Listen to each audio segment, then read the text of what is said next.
está chovendo bastante, a minha internet fica travando, caindo. Então, aí eu vim para a universidade, a internet daqui também não está boa. De vez em quando eu estou tendo que compartilhar o 4G do meu telefone para poder sustentar essa aula. Tá bom? Então, assim, como eu tenho uma outra atividade para fazer 11 horas, aí a gente tentar otimizar, sei lá, até 10h30, e aí a gente consegue, digamos assim, falar tudo que tem para falar e correndo o risco da internet, rezando para a internet não cair durante essa 1h30. Semana passada eu corrigi todas as resenhas, corrigi não, né? Li todas as resenhas que vocês me enviaram até a sexta-feira, tá bom? E aí depois eu vi que mais 2 ou 3 pessoas me mandaram a resenha no sábado, e eu acho que ontem ainda chegou uma, ok? Então, essas aí durante a semana eu vou fazer a leitura e aí eu já retorno. A grande maioria das resenhas vieram praticamente pronta, tá ok? Sem mais comentários para eu fazer. Porque como é que eu faço essa segunda leitura? Eu abro os 2 textos. O primeiro que vocês me enviaram, e aí eu fiz as correções, aqueles comentários e devolvi para vocês, e o novo texto. Então eu vou olhando. Primeiro eu vou olhando tudo que eu comentei e como foi que vocês... Eu não olho... Na segunda versão, eu não olho se vocês fizeram as correções daqueles errinhos de digitação, uma vírgula aqui, uma palavra que eu sugeri para trocar. Isso eu não olho, tá bom? Eu leio de novo para ver se eu acho outros erros. E aí, esses outros erros de digitação, de uma palavrinha, eu já troco para que vocês nem vejam. Eu não faço nenhuma troca que altere o sentido do que vocês escreveram. Então, por exemplo, às vezes tem alguém que botou uma crase que não era para colocar, ou deixou de colocar quando era para colocar. Então, eu já coloco essa segunda versão, se vocês olharem, elas já não estão com essas marcações em vermelho. Quem recebeu já pode olhar isso. Se teve algo que eu achei que merecia ser comentado, eu colocava como um balãozinho para que vocês refletissem. Mas de todas que eu recebi, eu acho que 90% delas já estão prontas, ok? Aí vocês precisam ver essa questão de publicar ou não. Eu até falei com o Zé Maria, Ana, que vocês 2 fizeram a resenha do mesmo texto. E aí, para vocês não, se forem enviar, para vocês não enviarem para a mesma revista, né? Vai dar conflito, digamos assim. Então, vocês combinam, eu vou tentar essa e eu vou tentar outra, ou se vocês quiserem, podem juntar as 2 e tentar mandar com os 2 autores. Tá bom? Imagina, vocês 2 mandam para a mesma revista, só vai ser aceitado, né? Não vão aceitar as 2. E com relação, eu acho que foi até a Julivana que me perguntou sobre normas. Normas para resenha, o que eu vejo muito nas revistas é só a quantidade de páginas. Eu não vejo, e sim, claro, foi a Adriana, eu vi a sua, eu vou ler. Eu não vejo, sim, tem aquela questão fonte, que é Times ou Arial, mas não tem muita informação para resenha, não. Quando é um artigo, você tem que escrever, você tem que ficar bem adequado ao sistema da revista, senão o artigo não é aceito. Então, geralmente são páginas e uma resenha muito boa, com 5 páginas, a gente já vê isso como uma boa resenha.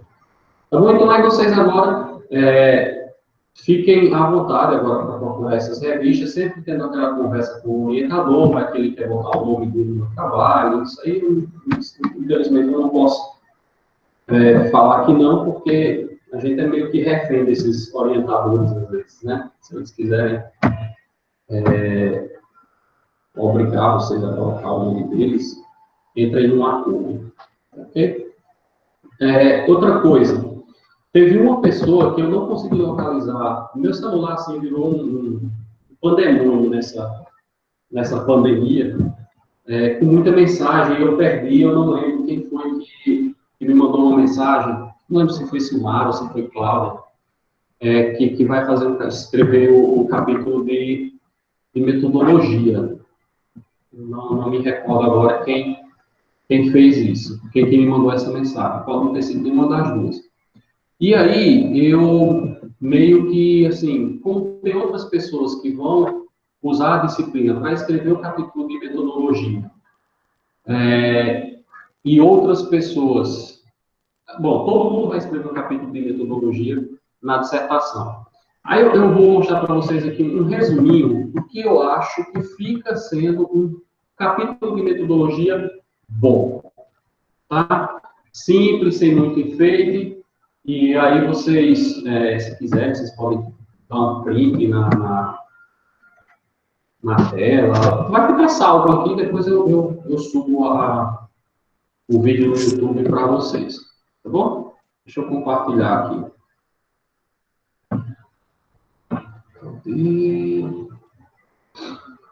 Aqui.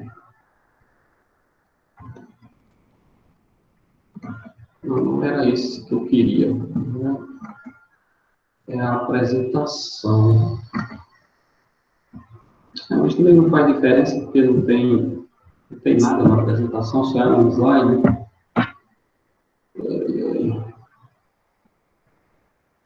Esse aqui. Pronto. Vocês estão vendo aí? Está abrindo aqui. Vocês conseguem ver esse slide? Sim, está vendo. Sim, né? Pronto.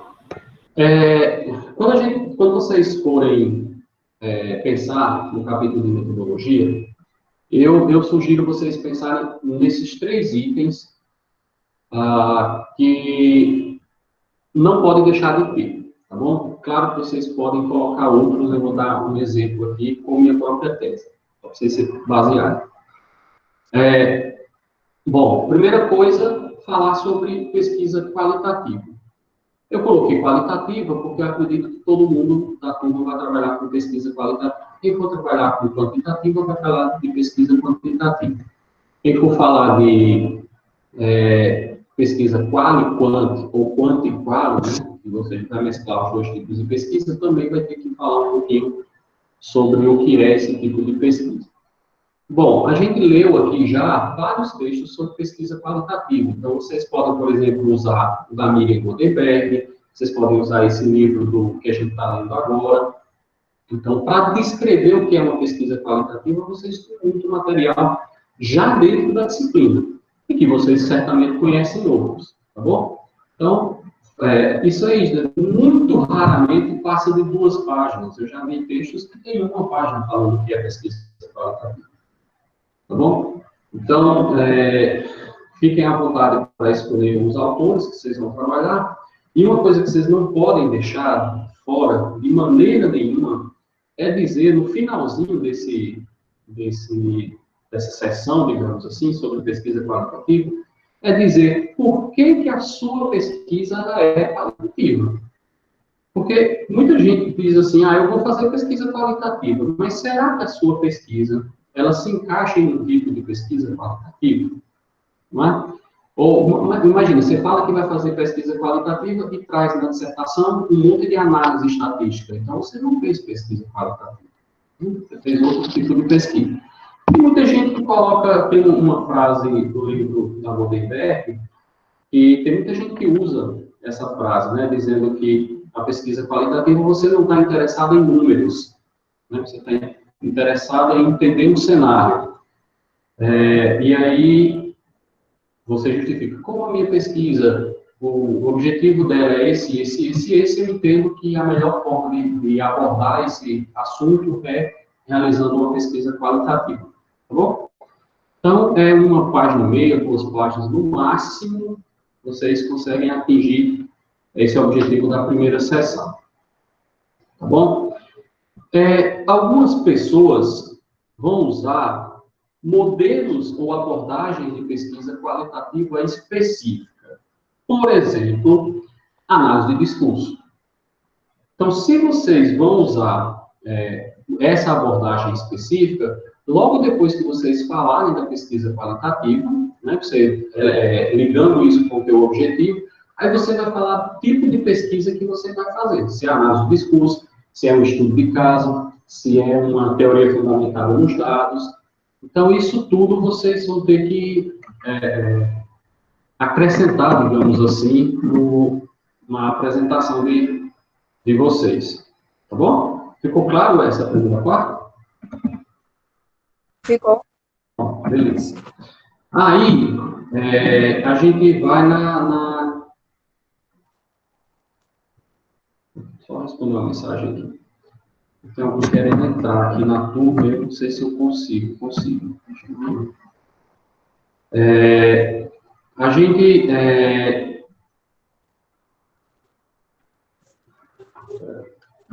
gente tem um caso, por exemplo, que é o caso da teoria fundamentada dos dados, que fica muito extenso, eu vou mostrar no meu exemplo aqui, porque ela, digamos assim, é algo que não é muito conhecido, é algo que é muito detalhista, então a gente precisa explicar melhor para quem vai ler esse tipo de abordagem. Geralmente o estudo de caso, que é algo que muita gente já conhece, ele nem necessita essa explicação com tantos detalhes, tá bom? Mas eu sugiro explicar exatamente por que é pesquisa qualitativa, por que é pesquisa qualitativa, por que a sua é qualitativa, que é importante, eu falei que tem muita gente que esquece, e por fim, se for o caso, dizer, eu vou usar análise de discurso, eu vou fazer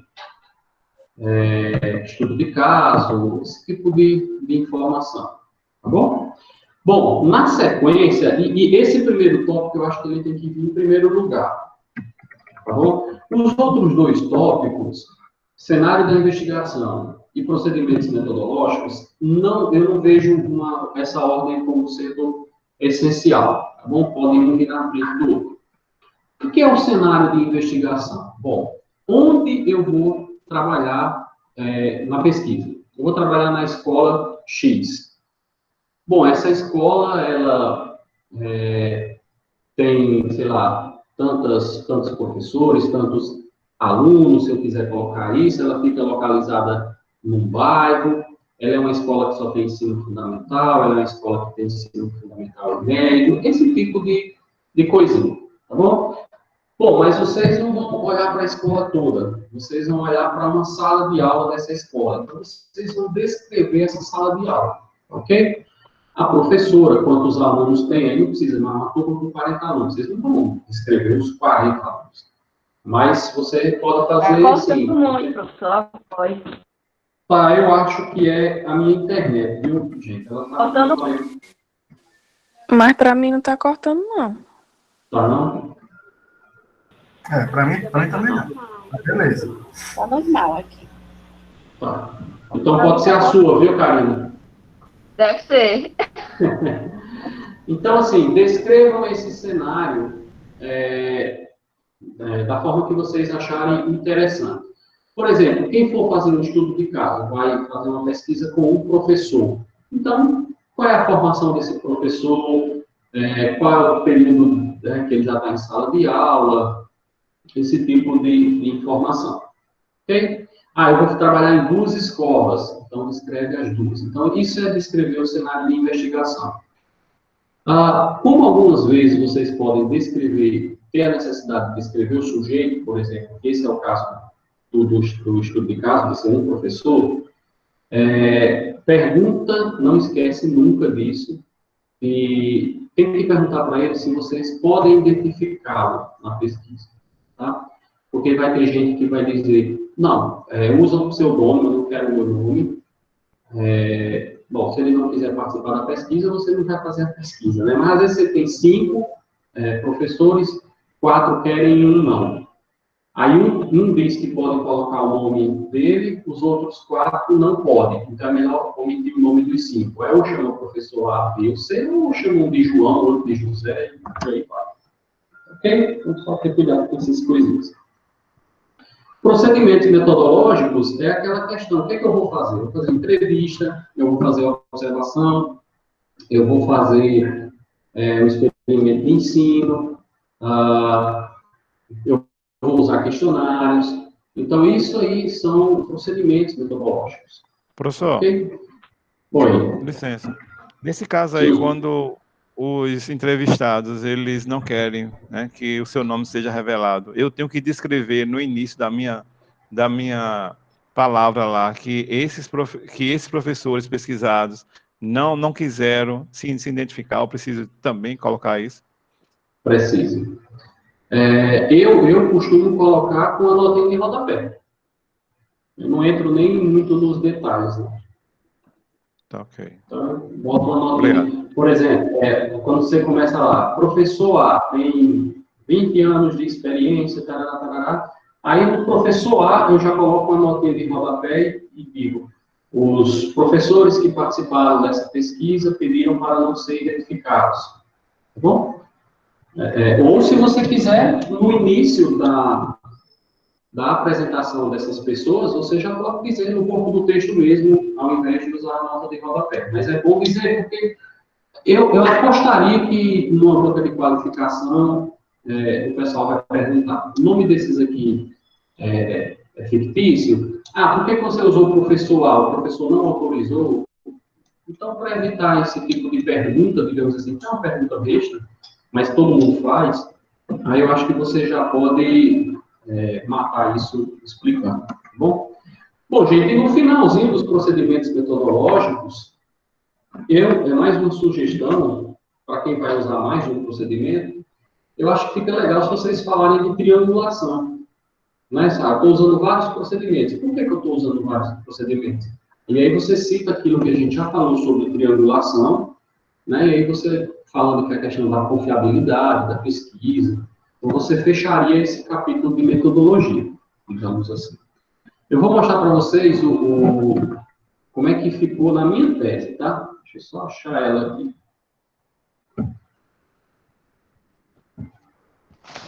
Deixa eu ver aqui. No guia do Chrome. Acho que é essa aqui. Bom.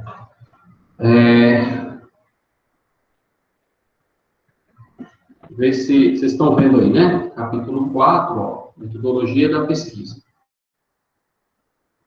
Todo mundo está vendo? Sim. Sim. Pronto, ó. Então, veja só. Bom, essas coisas de partes aqui, eu acho que eu já comentei para vocês, eu usei uma metáfora na minha tese, comparando uma tese com a produção de um vídeo. Então, ela está cheia de, tá vendo? Vocês têm captando as imagens, pensando a produção, então ela está cheia dessas coisinhas. Então, veja só, metodologia da pesquisa, ó, metodologia da pesquisa qualitativa. Começou na página 85 e foi até a página 87. Como eu falei, no máximo 2 páginas. Ok? Depois eu mando o link da tese para vocês darem uma olhada. Como eu trabalhei com a teoria fundamentada nos dados, e eu já disse isso para vocês que não é algo tão simples, eu achei legal falar sobre o que é essa teoria e o processo de análise, né, da produção e da análise dos dados. Então, eu falei dos 3 tipos de codificação. Aqui eu inverti, ó, eu falei dos procedimentos metodológicos, então, ó, observações, entrevistas e o diário de campo. Foram as 3 coisas que eu usei. Por fim, eu descrevi o cenário da minha pesquisa. Eu trabalhei com 4 cursos de licenciatura. Então, eu descrevi os 4 cursos que eu trabalhei. Bom, é um capítulo simples. Eu digo sempre que vocês podem fazer boa parte desse capítulo antes até de ter dados. Então, fiquem à vontade para... Eu vou mandar o link no grupo depois para vocês, quem quiser, dar uma olhada. Bom? Professor, Oi. eu tenho uma dúvida. Na verdade, assim, talvez não seja muito relacionada a essa aula, mas que talvez seja até de interesse de todo mundo. Assim, qual seria a diferença da dissertação, do mestrado, para uma tese? De que forma, assim, o senhor poderia explicar como seria, porque todo mundo aqui acredita que queira futuramente fazer o doutorado, então já vem aquela dúvida, né, de ser um projeto bem grandioso ou muito complicado, e se é bem parecido ou não. Olha, Angélica, dependendo assim da área, por exemplo, na matemática pura, quem faz mestrado, doutorado na matemática pura, ou na física, ou na química, ou na biologia, por exemplo, você percebe essa diferença de uma forma muito grande, assim, fica muito claro e não gera confusão nenhuma. Por exemplo, na matemática, na grande maioria dos programas, a dissertação você pega um artigo de uma revista grande, e quem já pegou artigos desse tipo, eles são publicados geralmente em 2 páginas, porque você paga por linha, nem é por página, por linha que você escreve. Então, os caras resumem muito e colocam lá o resultado. E esse resultado, ele não demonstra, porque na revista eles não é interessante fazer a demonstração lá. E aí, o mestrado é o quê? Você pegou a ideia que já existe e vai trabalhar com essa ideia que já existe, ou seja, não é algo inédito. No doutorado, quando você vai trabalhar com a ideia de tese, é que você desenvolva um trabalho que é inédito. Tentando trazer para a área da gente, que é uma área de ensino, isso é muito difícil de você perceber. É muito difícil você perceber que o teu trabalho ninguém fez, por exemplo. Tá? Pronto, minha dúvida é justamente essa, porque, pronto, eu estou iniciando agora no mestrado e vai ter agora a abertura do doutorado, né? Da mesma... Isso. E eu queria... Porque muita gente diz, eu usei o meu mestrado para o doutorado, sabe? E eu já queria desenvolver algo que pudesse ser desenvolvido futuramente. Entendeu? Muitas vezes, Angélica, quando você termina, ou quando você está próximo a terminar o seu mestrado, você já tem uma ideia de uma pesquisa para doutorado. Muitas vezes isso acontece. Você está fazendo a sua pesquisa de mestrado, e aí você sente a necessidade de avançar mais. Como o mestrado são 2 anos, e praticamente você passa o primeiro ano só pagando disciplina, você não consegue fazer quase nada no primeiro ano. Então, você trabalha dentro, assim, tua pesquisa, geralmente, ela ocorre em 1 ano, e muitas vezes em menos tempo do que isso. Então, acaba você não conseguindo se aprofundar nas suas ideias. Então, você pega, eu vou trabalhar só um tema aqui com uma sala de aula, por exemplo. No doutorado, você às vezes consegue ir mais longe, você consegue analisar, por exemplo, as escolas do Estado, as escolas do município, que você está, todos os professores de matemática ou de física do seu município, entendeu? Então, ou seja, o doutorado são 4 anos.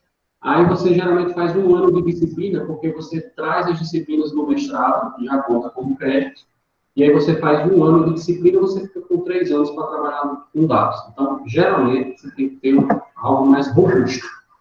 Ok? Isso fica muito claro até pela quantidade de páginas. Às vezes, uma dissertação de mestrado tem 100 páginas, doutorado na tese tem 200, 250, por exemplo. Entendi. De certa forma, é um trabalho bem mais amplo, né? Mais amplo. Agora, sim, eu já vi, por exemplo, trabalhos de mestrado melhores do que trabalhos de doutorado. Ok? Então, isso é algo que você só percebe lendo, porque é muito sutil. E existem casos, esses são muito raros, mas eu, por exemplo, tive um colega lá durante o meu doutorado que foi isso. Na qualificação dele de mestrado, a banca disse, o teu trabalho, ele está em nível de doutorado. E aí ele pulou o mestrado. E saiu do mestrado e foi direto para o doutorado. Isso é muito raro. Às vezes o pessoal da banca percebe isso E aí eles passam você direto do mestrado para o doutorado. Então, você não precisa nem fazer seleção. Seu trabalho já é de doutorado, entendeu? Quando você qualificou, o pessoal já disse, não, aqui não é dissertação, é tese. Então, você ganhou aí um monte de tempo da sua vida, digamos assim. Você faz tipo um doutorado sem o mestrado, no caso. Mas é muito sutil, tá? Não é fácil de perceber. Por exemplo, se eu lhe der um texto de uma dissertação ou uma tese para você ler, às vezes você não percebe se é uma ou é a, qual delas é a dissertação, qual delas é a tese. Ok? Meninas, sim, voltando à questão das resenhas, eu vou voltar a ler das 2 pessoas ou 3 que me mandou, eu lembro que a Adriana foi uma. Eu acho que só Grace, que já me mandou a questão do trabalho final, então já vou voltar para o trabalho dela e já vou começar a ler, tá bom? Então, a gente vai caminhando assim. Daniele Gomes, você vai ser a apresentadora? Não, é a Raíssa. Hã? Daniele Raíssa. Daniele Raíssa, desculpa, verdade. Vou compartilhar agora. Vou tentar.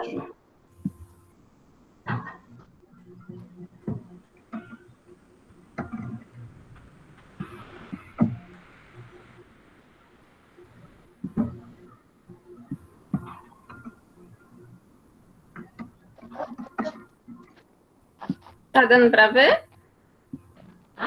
Tá. Assim. Bom, então a dupla dos debatedores de hoje vai ser eu, Daniele Raíssa e Angélica Tatiane. E vai ser com base no capítulo 4, que tem como título Dados Qualitativos.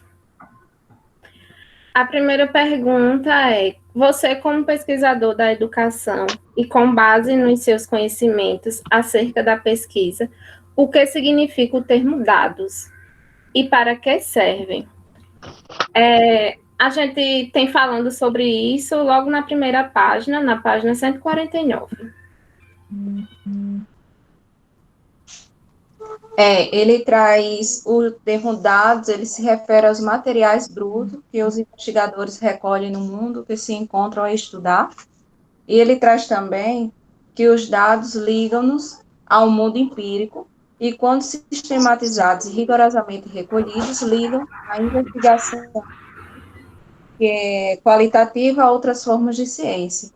Os dados são os elementos brutos que a gente tira da pesquisa, o primeiro contato, os primeiros elementos que a gente consegue colher. E depois isso vai ser trabalhado, classificado, selecionado de acordo com o nosso interesse, né? Porque quando a gente pega o dado bruto, a gente vai pegar em todo bem mais abrangente do que a gente poderia estar pesquisando. Então, tem que ser feita uma análise, vai ser colocado na pesquisa. Exato, e esses dados é a base da análise, né? Então, tudo é parte dele, né? Desses dados. Acho que são as principais informações, né, que vai encorpar a tua pesquisa. Exato. Bom dia, David falando. Só um comentário em relação a essa questão, que acho que foi Ellen, né, que falou agora que seria informação, né? Na área de TI, quando a gente estuda uma disciplina chamada banco de dados, a gente aprende uma diferençazinha que existe entre dado, informação e conhecimento. Então, seriam 3 níveis de abstração a respeito de um determinado, vamos dizer que seja o dado, né? Que é a informação bem mais bruta. Aí, a partir de uma primeira abstração desse dado, a gente gera uma informação. Aí, a partir de uma abstração um pouco maior a respeito da informação, a gente gera o conhecimento. E aí, eu acho que isso deixa as coisas um pouco mais claras, né? Nesse contexto aí. Então, à medida que a gente trabalha nos dados, a gente gera informação e, a partir dessa informação, vem o conhecimento para aquele que a gente está estudando e pretendendo desenvolver. É um conceito muito difícil, né? Assim, muito abstrato, esse conceito de dados, digamos assim. Uma coisa que existe, por exemplo, eu vejo em alguns debates, digamos assim, é a questão de termos mais do tipo coleta de dados ou produção de dados, por exemplo. Tem gente que, por exemplo, não gosta muito da ideia de usar coleta. Eu vou coletar os dados, como se eles estivessem em um lugar, eu vou lá e pego, né? Eu vou lá e coleto. Na verdade, faz mais sentido essa questão de você estar produzindo dados, né? Junto com as pessoas que você está investigando. Inclusive, por exemplo, as suas ações vão impactar na questão dessa produção de dados. Então, particularmente, eu prefiro o termo produção de dados, né? Como os dados foram produzidos por meio de entrevistas, por meio de observações. Nem assim, é muito difícil dizer, mas assim, os dados é isso que vocês já falaram, né? Tudo que a gente produz durante a investigação.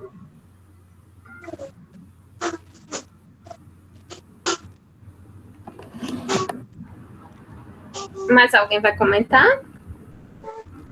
Espero que sim.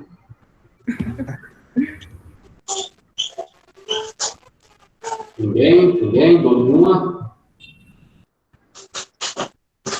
Meu povo. Então manda outra aí, Dani.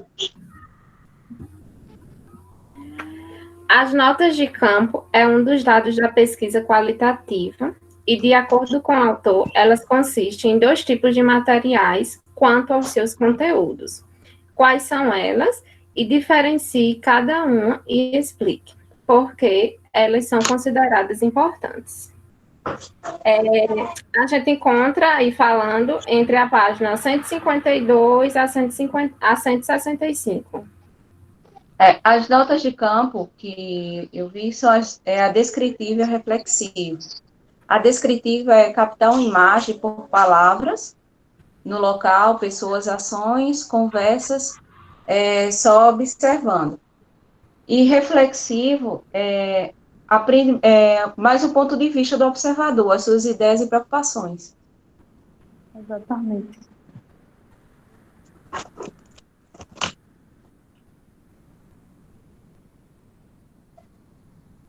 Então, na parte descritiva, né, o investigador, ele vai registrar detalhadamente as pessoas, as ações, as conversas que foram observadas, ou seja, tudo aquilo que ocorreu em campo.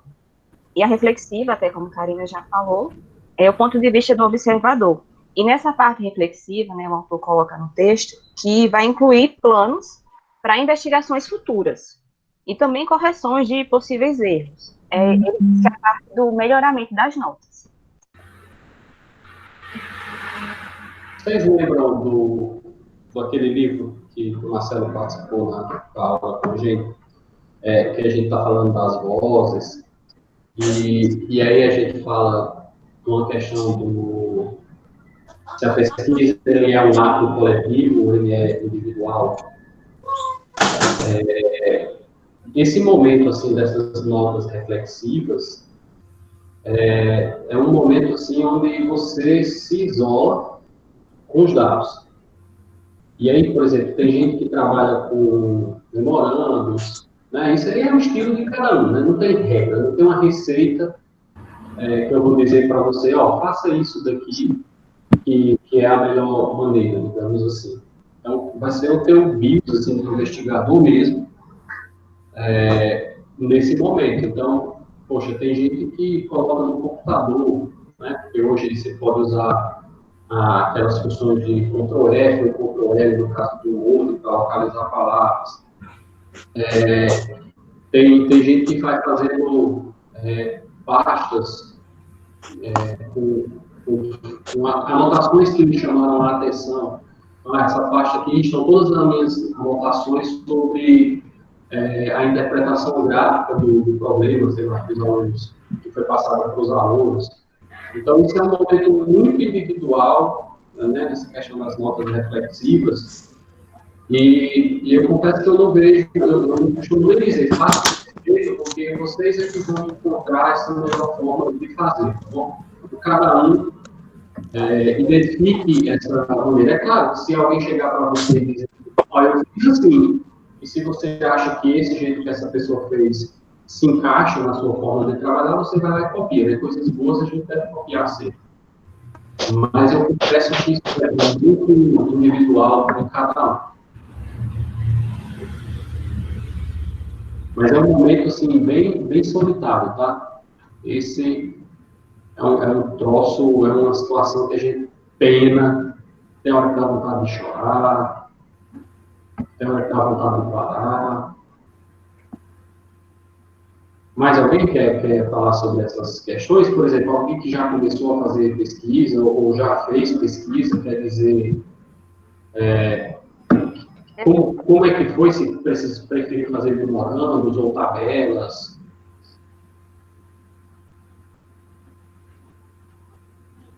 Então, aqui, estão me ouvindo? Sim, sim.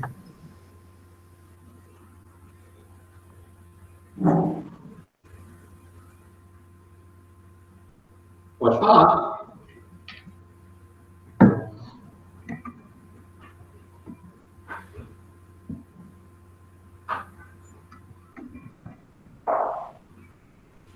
Falando, eu não estou ouvindo?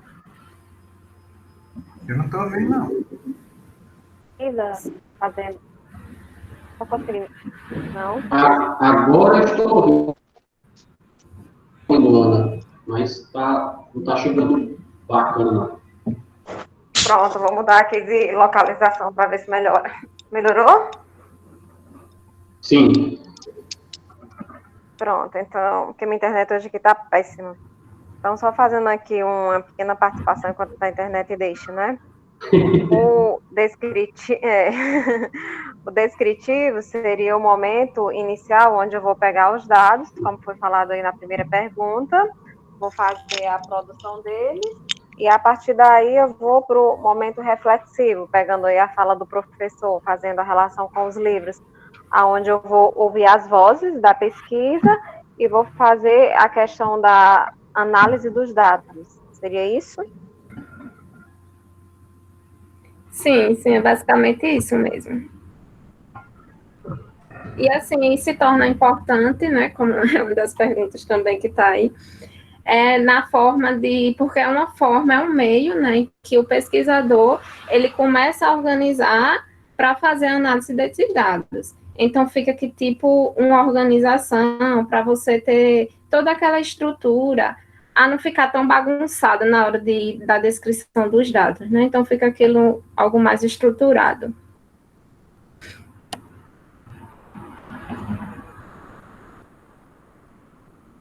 Muito bem. Mais alguém ou vocês querem passar para outra?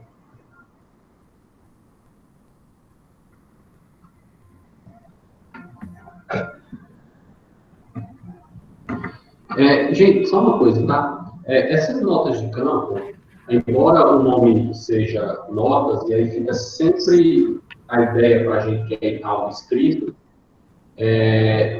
existem pesquisas que você pode entender como notas se você está gravando. Então, você está observando alguma coisa, está com gravadores de voz, e você vai fazendo essas observações por áudio, tá? Aí depois você só tem que transcrever esses seus áudios para o texto, para colocar no texto no final. Então, embora a gente use esse nome notas, essas notas podem ser via áudio também, sem problema nenhum, ou foto. Inclusive, no texto é bem detalhado, né? Ele mostra um exemplo lá e mostra o autor dizendo como chegou no local, que roupa estava usando, como estava a sala de aula, em que local estava o professor. Tudo isso, bem detalhado.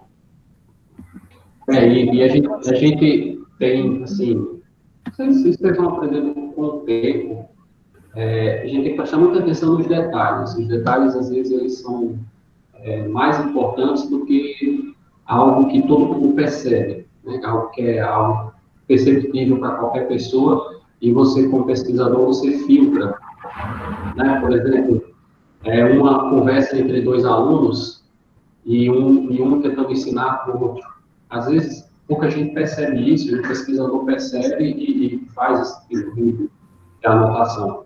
Então, sim, quando vocês estiverem fazendo a pesquisa, vocês vão entender isso. Posso passar para outra?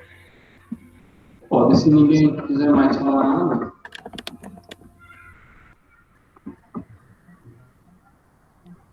Bom, terceira pergunta. Sabemos que existem também entrevistas e que elas podem ser até mesmo gravadas, quando se tem autorização. Quanto a isso, qual seria o momento ideal para utilizar um gravador de voz ou realizar entrevistas gravadas? E de que forma o autor orienta para a transcrição dessas entrevistas gravadas?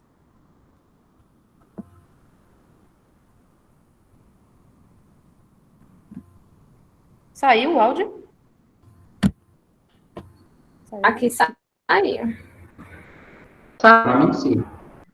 Saiu, sim.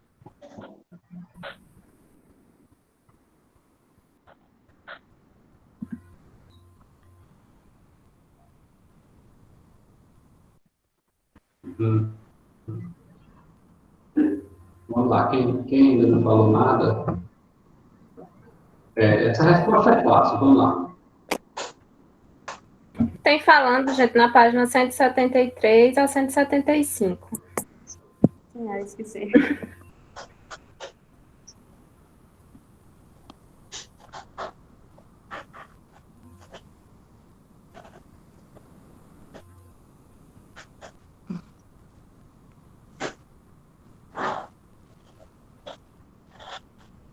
É só vocês se perguntarem assim, em que momento eu precisaria usar um gravador? Certo, assim, o que eu acho, né? Tem que ser desde o início e que a pessoa tem que saber que a gente está fazendo isso, né? Enquanto a segunda pergunta, né? Se você conseguir ouvir, né, no caso, de um jeito assim, preciso, aí você coloca entre aspas, né? Se não for muito audível, né, fulano falou que, aí depois coloca com as suas palavras. Foi mais ou menos assim que o texto diz. Eu já fiz uma entrevista numa sala de maternal que a professora não tinha tempo. E eu tinha que sair acompanhando ela, ia fazendo as perguntas, ela ia respondendo, ela era andando, porque criança pequena não deixa o professor quieto de jeito nenhum, e o tempo todo ela ia respondendo, andando, e eu acompanhando ela, foi bem engraçado.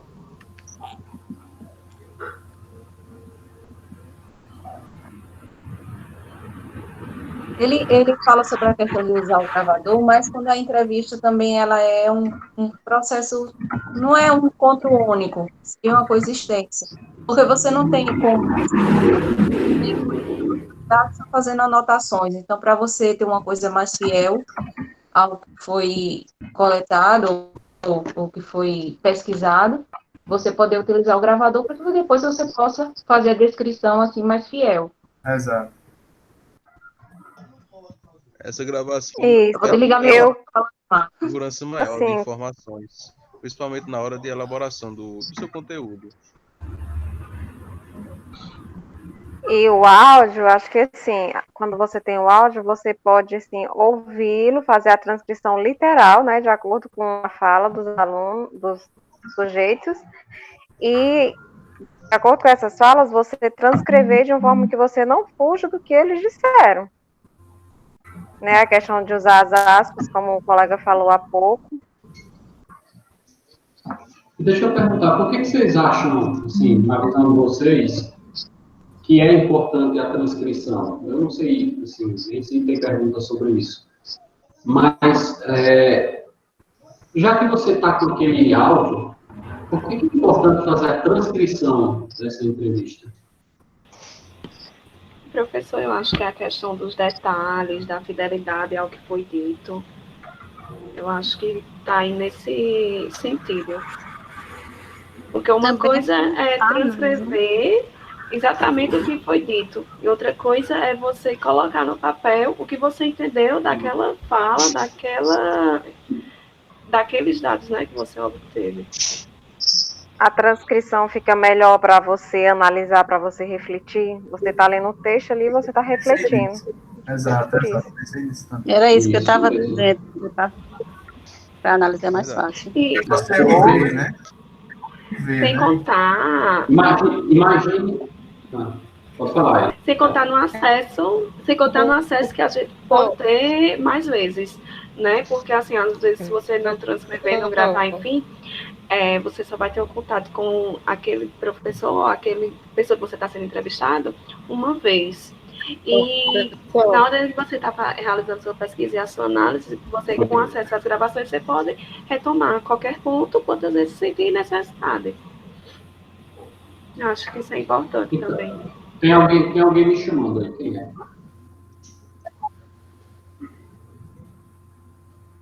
Então, eu estou ouvindo coisas, alguém falando com o professor, né? Ih, rapaz, será que é o capeta? Olha só, pega as duas respostas aí, a Diana e a Diele. Assim, eu acho que juntando, você ficaria com a resposta quase que ideal. Para você revisitar, oi. Pode falar, Dani. Está ouvindo? É porque para mim cortou um pouquinho, você pode falar. Professor, está ouvindo? Agora é a Angélica que está falando? Não. Está cortando, tá? Está Pode ser minha ouvindo? internet. Estou sim.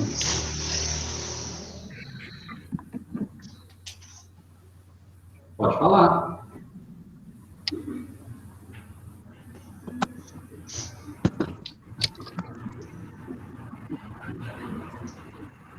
Acho que não está ouvindo, não. Ouvindo?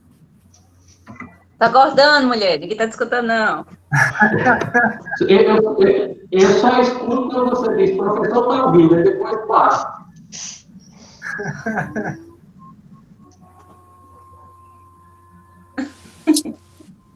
Eu acho que é a internet dela, que no vídeo tá mostrando ela falando, mas não tá saindo o áudio.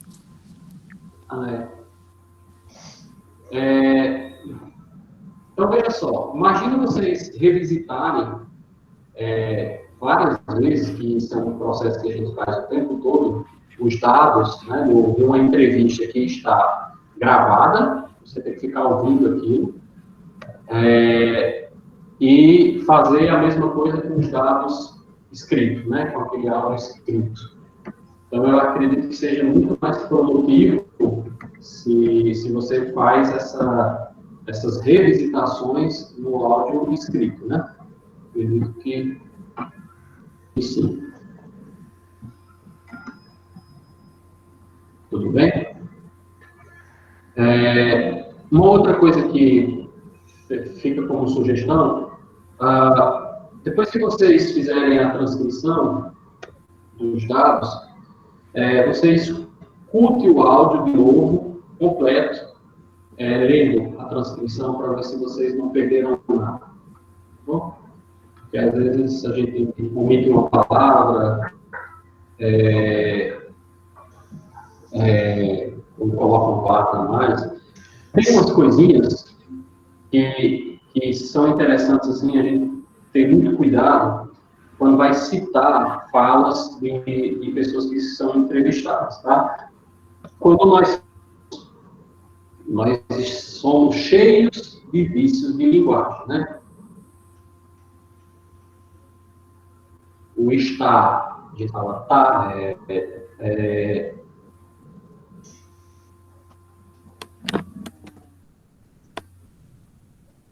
qual outro também, assim, que é muito comum. Vocês têm a opção de já corrigir esses vícios. também é muito... Isso.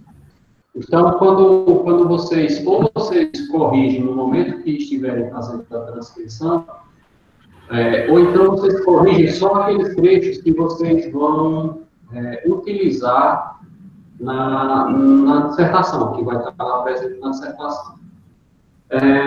Uma coisa que algumas pessoas fazem é não corrigir nada e usar aquele SIC, né? Se vocês já ouviram, já devem ter visto esse termo em vários lugares, que significa que você escreveu exatamente como a pessoa falou, então você não corrigiu nada, só colocou lá.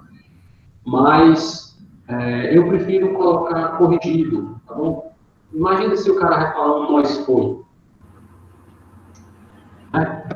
Parece piada, gente, mas em algumas regiões do Brasil, eles falam nós foi mesmo, nós vai. E vai dizer que é errado, você vai comprar um briga, tá? Eu já fui, por exemplo, no interior de Goiás, e as pessoas só falam nós foi, nós vai. Nós é. Então, assim, se você pegar isso e colocar no texto, vai ficar um troço muito feio. Então, corrige isso daí. Acredito que para transcrever realmente assim. Professor, acredito que para transcrever de acordo com o que foi falado, depende muito do foco da pesquisa, né? Se for voltado para gírias ou então voltado para a dialética da pessoa e tal. Aí tem que ser escrito. Não, isso é verdade. Então, se isso aí for importante, aí deixa. Mas, no geral, é melhor fazer as correções para... Quando eu fiz a minha especialização, eu fiz com entrevistas gravadas, tanto com os alunos como com os professores. E a minha orientadora, que era do curso de letras, foi na época que eu fiz pedagogia, a expressão que era a formação do educador, e ela era professora de letras, mas ensinava também no curso de pedagogia. Aí ela me orientou, eu fiz a minha transcrição, fazendo essas correções, e ela disse que não, que a do aluno eu podia fazer as correções, mas do professor teria que ser tal qual ele tinha falado. Se tivesse palavras erradas, eram feitas a transcrição, observando que aquilo ali tinha sido palavras erradas, assim como você disse, né? Não palavras erradas, erradas a nossa consideração. E ela falou que eu tinha que transcrever tal qual, porque era a fala do professor, não podia modificar. E aí, o que é que você me diz nisso aí? Errado? Ou parcialmente errado? Mas qual é o sentido para a pesquisa e uma parte dos investigados, digamos assim, fazer a correção para a outra parte não? Tá aqui, fica parecendo que ela quer expor o professor, né? Professor, Oh, minha preocupação é a seguinte: se nessa alteração pode ser considerada como uma alteração dos dados, da informação, enfim. Eu acho que esse tipo de uma alteração grave.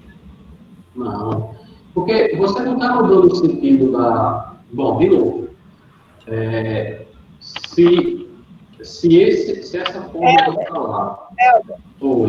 Quando ela precisou fazer a escrever tal qual a fala, é porque ela disse que se eu modificasse, eu estaria modificando o que foi falado. Como a colega falou aí, modificando o sentido do que foi dito. Então, mas então, por que os alunos podem? Por conta de que os alunos, eles foram feitos, na época que eu fiz, que corresponde hoje ao segundo ano. Porque na época, que corresponde hoje ao segundo ano, que era o primeiro ano. Então, por eles não terem domínio de leitura, por eles não terem domínio de escrita, eu poderia modificar, mas não em relação ao professor. Eu confesso que, como alguém falou, não lembro se foi o Daniel, se essa forma de falar, né, se a gente pensar na dialética, se isso for contribuir, tudo bem.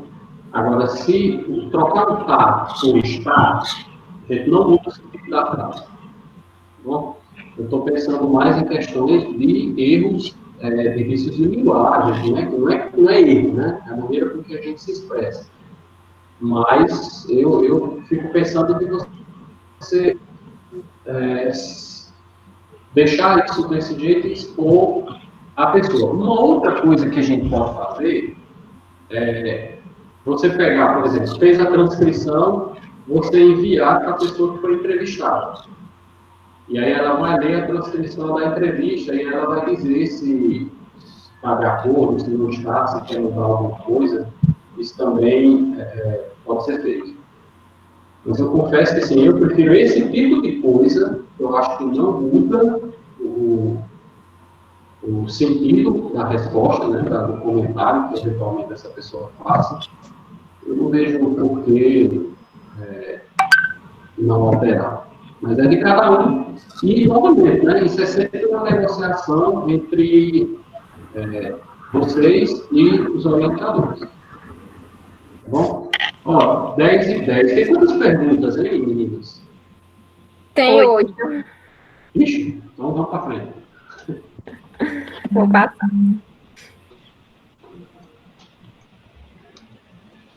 Quarta pergunta.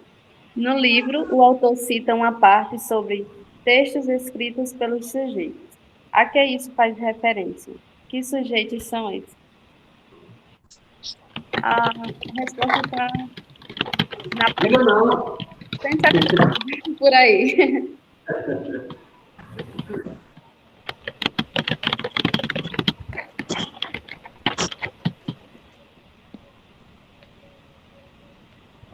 Quem vai comentar isso daí?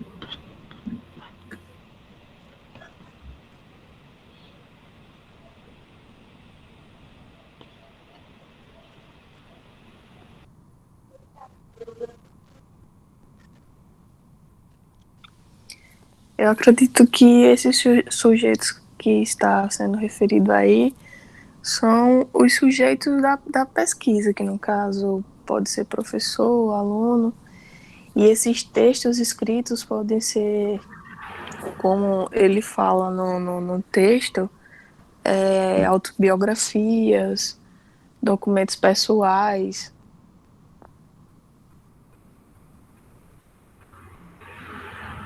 Sim, é isso mesmo. E isso aí pode compor, por exemplo, os procedimentos metodológicos, né?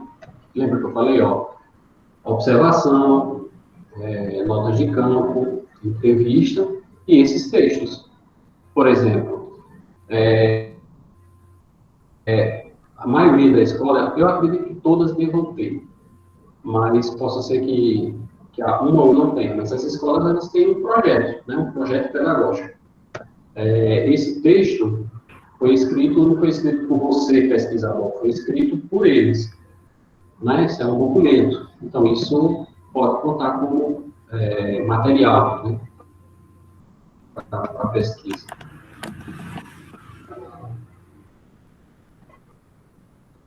É isso mais ou menos, Dani? Ou Angélica? É sim, exatamente.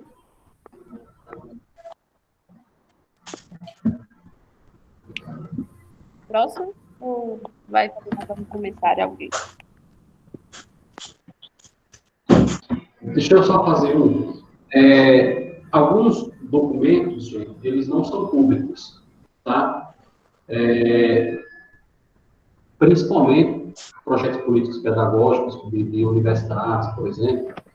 E existe uma lei, que eu não sei se vocês já ouviram falar, que chama-se, assim, são documentos de órgãos públicos, mas não são publicizados, digamos assim. Então, muitas vezes vocês precisam recorrer a uma lei chamada Lei de Acesso à Informação. Tá bom? Se você solicitar um documento desse, por exemplo, do MEC, eu preciso do documento X, e ele não está público, você pode usar, você tenta primeiro contato com o órgão, no caso do MEC, ou a escola. Se eles não lhe oferecerem, vocês, pelo site do governo, você acessando a opção lá de acesso à informação, vocês conseguem fazer um pedido para que eles liberem esse documento. Bom, isso muitas vezes acontece. Tá bom? Algum de vocês já devem ter ouvido falar nessa lei. E os caras são obrigados a dar mesmo, viu? Porque às vezes eles falam que não querem mostrar, mas é porque não existe. Aí eles vão correr atrás para elaborar o documento. Você faz com a lei de acesso à informação e eles entregam o documento. Então, manda outra. Quais são as categorias estabelecidas em relação às fotografias utilizadas na investigação qualitativa no campo educacional? Qual a diferença delas e qual costumamos ver nos trabalhos e pesquisas já realizadas? Se quiser que eu diga a página, eu digo onde está mais ou menos. Pode dizer. Fica entre a página 176 a 182, que tem falando sobre fotografias.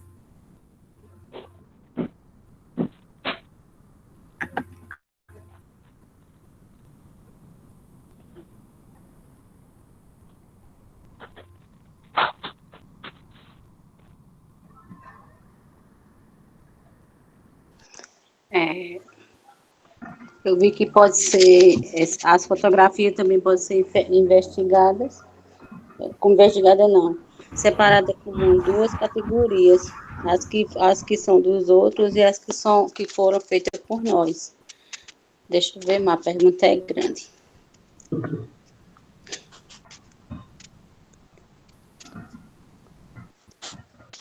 Vai passar. Vou olhar.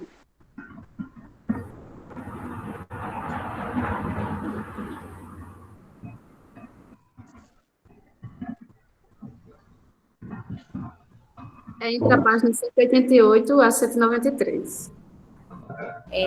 No texto, ele vem trazer que são divididas em duas categorias. Uma que são totalmente são feitas por pessoas, né, que são materiais que já estão, se você vai à escola, já existe lá. Então, se você vai saber, por exemplo, falou do PPP agora, que já existe, ou documentos que são produzidos dentro da própria escola, se for o campo na questão da escola. E o outro são aqueles que são produzidos pelo próprio investigador, que vai ter pesquisa. Essa, no caso, seria exatamente as duas categorias, e a diferença entre elas é exatamente a situação. Alguém fez aquilo, ou tirou uma foto no evento da escola, foi tirado por alguém. E quando o próprio investigador ele tira essa foto, ele tem um objetivo ao tirar aquela foto. Na verdade, para filtrar alguma coisa que ele achou interessante naquele movimento que teve dentro da própria escola. Ok. Perfeito. Então,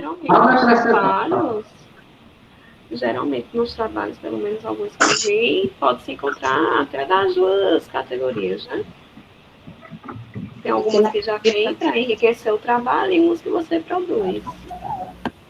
E que na escrita, né, a gente até bota no rodapé, né, que um é do arquivo pessoal e a outra diz de quem é, o ano que foi, essas coisas assim, não é isso?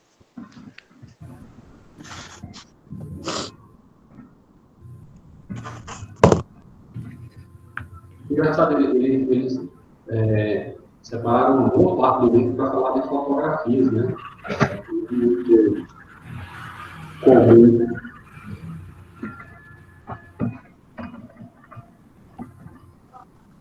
Mais alguém? Agora, professor, eu acho que também deve ter uma autorização, né, para essas fotografias, tipo a do nome, né? Porque às vezes tem pessoas que se opõem a falar o nome, imagina expor a imagem, né? Tem que ter todo cuidado com essa questão aí. Eu acho que principalmente se a pesquisa for em cima de alunos, né? Que muitas vezes são menores de idade, pode até causar aí algum problema. Com certeza. E tem a ver até com aquela questão do comitê de ética que nós falamos semana passada. Se você vai falar que vai fazer fotografias, então você tem que deixar tem que, dentro do termo TCLE, eu acho que é assim, TCLE, você precisa dizer, que quando o aluno, o professor, quem for participar, quando ele for assinar aquilo, ele precisa ter consciência que serão usadas fotografias. Aí, para ele autorizar. Aí, digamos que você está numa turma com 30 alunos, 3 não autorizam essas fotografias. Então, você precisa dar um jeito de, na hora das fotografias, não pegar esses 3 que falaram. Você pode falar tudo em mim, mas não tire foto. Então, tem que ter cuidado. Bem, e eu já vi... desculpa. E eu já vi trabalhos que tinham foto de alunos, aí meio que faz aquele recurso de borrar o rosto do aluno, para não ficar identificável. É correto Pronto, era também? justamente isso que eu ia falar, em relação a congressos, porque nos congressos não exigem isso que o comitê exige. Mas, mesmo assim, todas as pessoas fazem pesquisas sem ter o termo e postam fotos, mas só apenas colocando a tag. Isso é livre ou toda forma tem que ter o termo guardado em casa e tal? Olha, se vocês pretendem fazer isso, foto ou vídeo, tem que ter autorização. Bom, essa questão do desfoque, no caso de aluno que não deixa, eu não gosto muito, não. Porque, a não ser que assim, o que acrescenta tanto para a produção aquele aluno está aparecendo, mesmo que desfocado. Eu preferia não tirar foto do aluno que pediu para não tirar. Se ele está fazendo uma atividade, tira a foto da atividade, ao invés de tirar a vídeo. Tá? Eu nunca vi, tá? Nunca vi, Ana. Nunca vi trabalhos com essas fotos fora de foco, ou de vídeos mudando a voz, né? Parece coisa de polícia, assim. Mas, de repente, se vocês acharem que tem que ter, tranquilo, assim, mas não, isso não está certo e não está errado. O comitê de ética só pede o pegado que, com relação justamente a ser antiético, se você não dizer que está fazendo isso. Tá bom? Ou seja, a pessoa que está participando da pesquisa, ela não tem consciência de que ela pode ser fotografada ou que ela pode ser filmada. No caso de quem vai trabalhar com alunos, por exemplo, de menor, eu acredito que seja o caso de todos nós aqui, né, que vai fazer pesquisa de ensino básico, essa autorização é dada pelos pais. Então, assim, muito cuidado ao usar a imagem, tá bom? Eu fiz uma pesquisa sobre autismo em uma das escolas da cidade que eu trabalho, e a professora passou para mim as fotos de um trabalho que ela fez lá sobre autismo. Como eu tinha contato com a mãe da criança, eu perguntei a ela se eu poderia colocar as fotos de Lucas na pesquisa. Ela disse, sem problema nenhum, pode colocar. Ela é uma pessoa bem consciente, luta pelos direitos de Lucas. Lucas tem todos os benefícios que um autista pode ter dentro da escola, certo? Ele tem fora da escola, a terapia ocupacional, a fisioterapia, o fono, tudo ele tem, graças a Deus. O Lucas é bem assistido.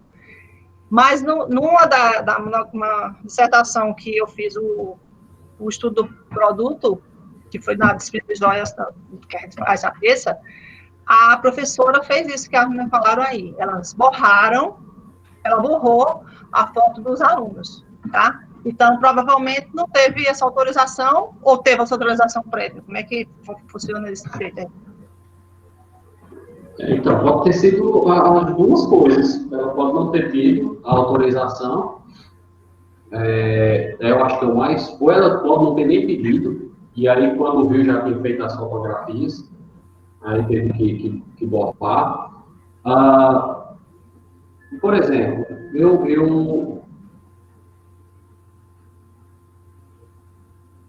na minha eu vou dar só para exemplificar uma coisa que eu usei lá, eu peguei, não foi nem na minha, eu achei que foi eu que fiz isso, foi outra professora.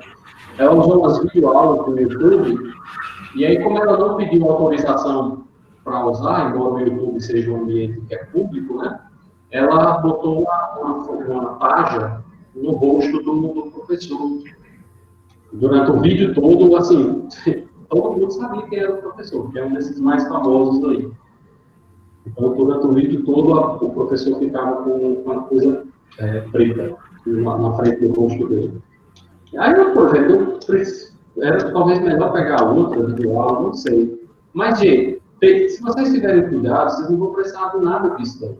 Só passa o termo, conversa com os pais, no caso dos alunos, na escola também, autorizando, mesmo que vocês não submetam ao comitê, né, Ana? Mas tenham esses documentos em mãos, assim, porque vocês podem, às vezes, até responder por exibir uma imagem de uma pessoa que não autorizou. Ô, professor. Oi. Aqui na minha cidade, na hora da matrícula, já tem uma parte lá, se os pais ou o responsável vai autorizar ou não as imagens. A maioria autoriza. Aí a escola já fica, eles assinam, já fica, como é que se diz? Esqueci o nome agora, mas já fica assegurada. É o ideal. Meninas, vamos para mais uma. E se vocês quiserem escolher uma das outras três, eu não sei. Essa aqui, ela é bem... A gente, digamos que já falou um pouco sobre a questão de autorização, aí eu vou pular. Aí tem essa também, que é falando sobre ainda fotografias, sobre o mesmo tópico. Mas aí eu vou passar para a última, que é falando já sobre o último tópico desse capítulo que a gente leu. Pode ser? Pode. Qual a importância dos dados qualitativos em uma pesquisa... quantitativos em uma pesquisa qualitativa no âmbito da educação? É o último tópicozinho, a partir da página 194. Tá. A gente já falou sobre isso. Alguém lembra do comentário que eu fiz? Já foi discutido em outras aulas também.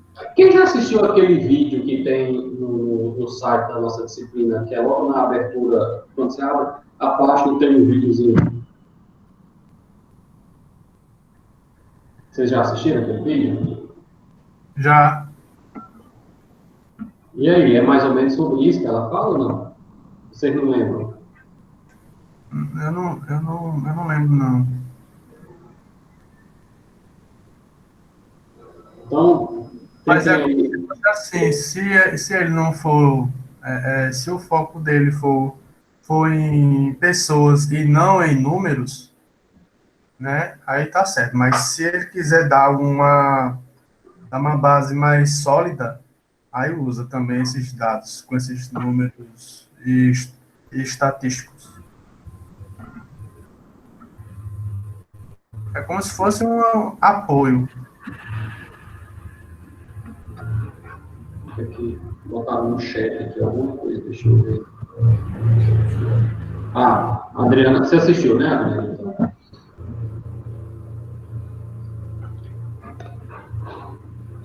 Bom, mas e aí? Qual seria? Geralmente, quando alguém pergunta sobre isso, qual é a resposta que eu dou?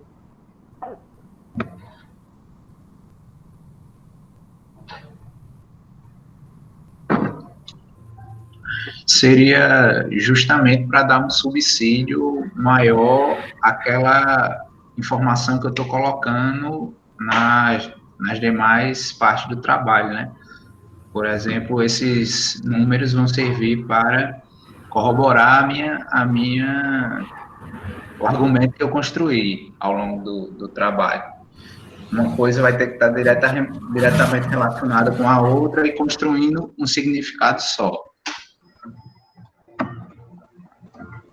O próprio texto eu posso fala citar... Que... Desculpa. O próprio texto fala que... Eu posso citar. Pode ir. Obrigada. Tem que tirar no pau ímpar. Não, eu queria saber se eu podia citar como exemplo aí dessa pergunta o próprio, por exemplo, a quantidade de alunos ou quantidade de escolas, porque são dados quantitativos, né? Estou falando de número, mas que dar suporte à minha pesquisa, que é qualitativa, não foge do meu tipo de pesquisa. Exato, um apoio. Não, ele talvez, acho que a resposta dela está mais no sentido que você está descrevendo, né? Talvez esse quantitativo que você falou não seja, não sei se é a resposta que as meninas estão pensando, porque esse quantitativo seu está mais parecido com a ideia de você estar descrevendo o seu cenário. Eu entrevistei 50, Entendi. entendeu?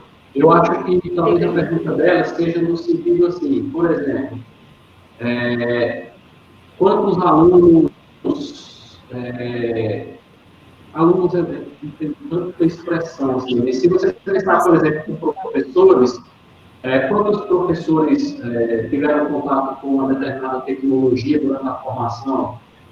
Então, acho que não sei se é mais nesse sentido que as meninas, ou seja, como os dados... nesse sentido mesmo, professor. Né? Isso, entendi. Então, que impacto que esses números podem dar na questão qualitativa? Pode falar, Zé. Pode, Zé, agora é contigo.